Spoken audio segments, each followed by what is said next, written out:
Yo, what's up everybody? It's Peace. Hi, welcome to another video. So I've got the 6th place deck profile for you guys today for the tearlaments Horus list.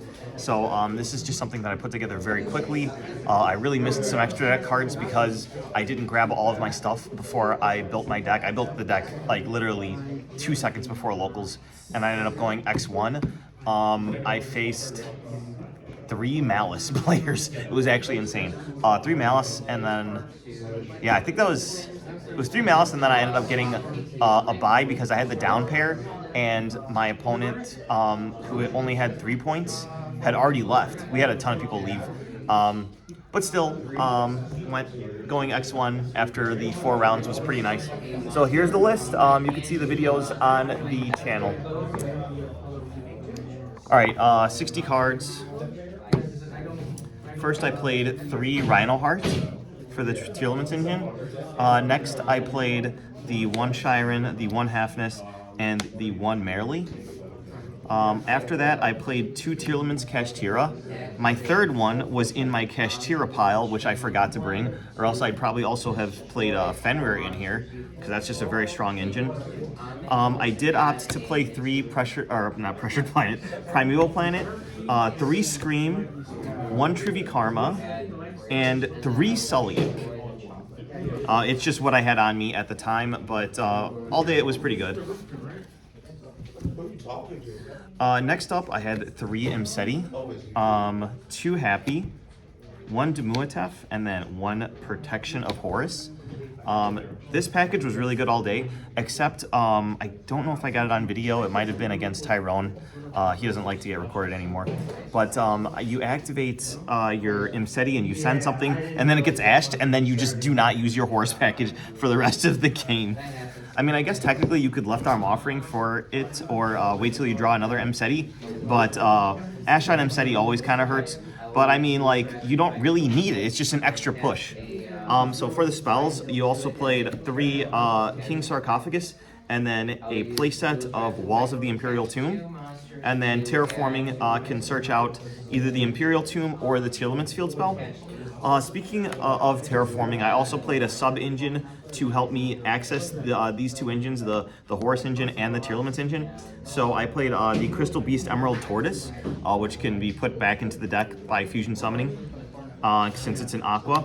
And then 2 Rainbow Bridge of Salvation. So if you draw this with either King Sark or any way to get this into grave, or even if you mill it, you can quick effect banish to search. You hate to get drolled on that, but it can access either one of your engines, which is really strong.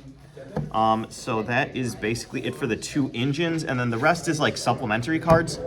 So I ended up putting in a Foolish Burial, a playset of Foolish Burial Goods, which is a great target for the Rainbow Bridge of Salvation, or in addition, all your Tearlaments spells and traps can all trigger based on that.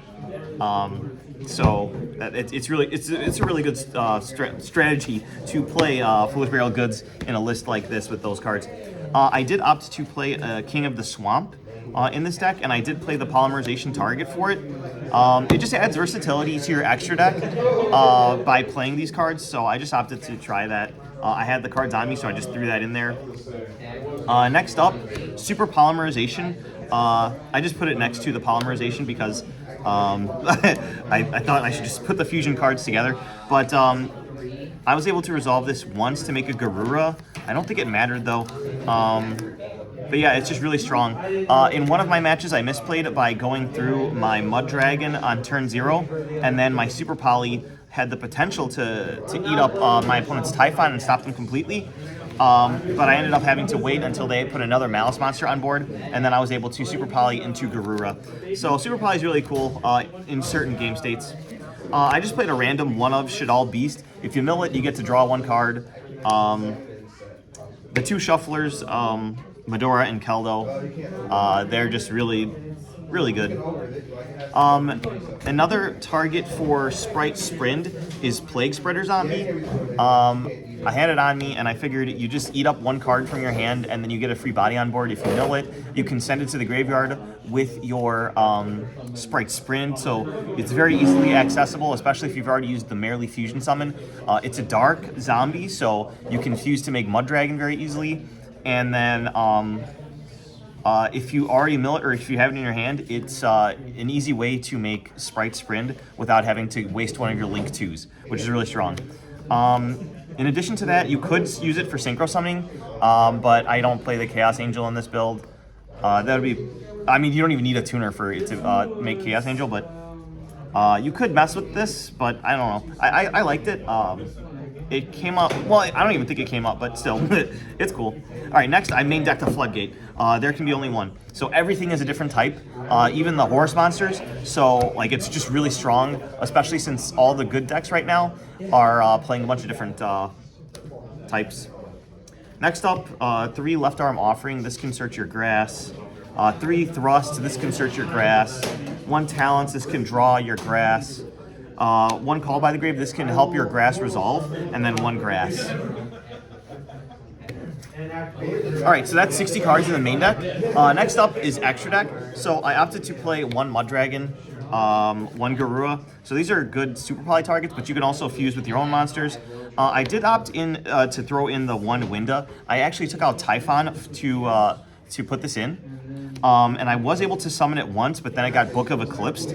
But yeah, it's a really powerful Floodgate. And then with the planet up, it's 2,700, so it's very hard to get over. They like need to draw Fenrir, or they're basically not outing it. Also Imperm works, but unfortunately, since I didn't have Totally Awesome in this extra deck, I couldn't play the Bahamut Shark that I had on me, which means that there was really no negation ever. I didn't play Crime anywhere on the list either, so literally it was just like an aggro build, like just summon a bunch of monsters and then just hope that you can kill.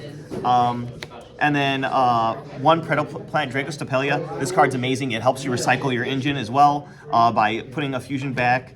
It just really helps give you targets, and its negation effect did come up. So I guess I do technically play a negate, but this is not something that can actually negate Nibiru, the Primal Being. Next up, I played Rule Kalos for the tearlaments card. So since Kit Kalos is banned, you have to play the King of the Swamp in order to actually summon this. But it's really strong, being able to stop your opponent from special summoning. And then next up, we've got Tearlaments Kaleido Heart. So this card's amazing. It's basically your main boss monster of the deck, and you definitely want to have this up with the Tearlaments Trap card, the Sulliek, because it's so many disruptions, and its follow-up as well. It's a really great card. And then finally, for the fusion monsters, I did play a Guardian Chimera. I didn't summon this once, but essentially if you open up the King of the Swamp, you can search your polymerization and then actually hard make this, and even trigger some of your Tearlaments names. But it just did not come up in the very short tournament. Next up, XYZs. I opted to play Dingirsu and the Zombie Vampire. I didn't really want to play a negation because I would much rather either mill or potentially protect my board. Like this with Winda is pretty strong. And then this can also send on summon, and the protection effect is twice. It's not even an activated effect, so it's really nice. I really like Dingirsu in this list. Both of these came up in the duel. Next up, Links. So the Sprite Sprint that I mentioned, this just sends Merrily, or what's it called? Plague Spreader Zombie. Next up, I also played IP and SP Little Knight. Shout out to Team Bad Cards for the SP. And then my last 3 links were Nightmare Phoenix, Nightmare Unicorn, and Access Code Talker. I can't remember what I cut. I did cut a Underworld Goddess of the Closed World for something, but I can't remember what it was. I think it was the Dingirsu. So yeah, I played Winda and Dingirsu over Underworld Goddess and what's the other card that I didn't play? I am just having brain not remembering conditions right now. I can't even remember. Typhon. But yeah, so did I summon these? I actually link climbed through Phoenix, co-linked into Unicorn. It was actually really sick. Finally, side deck. So I only had 1 Nibiru on me, 1 Chaos Hunter, and 1 Lancia. So I played them. I ended up drawing into none of these. But if you Zombie Vampire, you can actually summon back one of these, which is really nice, and then you can use them. For back row, I played Harpy's Feather Duster and Double Lightning Storm. For board breakers, I played 3 Forbidden Droplet. Then also the 3 evenly matched. And then for going first, 3 Solemn Judgment. I actually drew this once and it was great. All right, that's the list. Hopefully you guys enjoyed the deck profile. And just go ahead and hit that subscribe button for more. Bye-bye.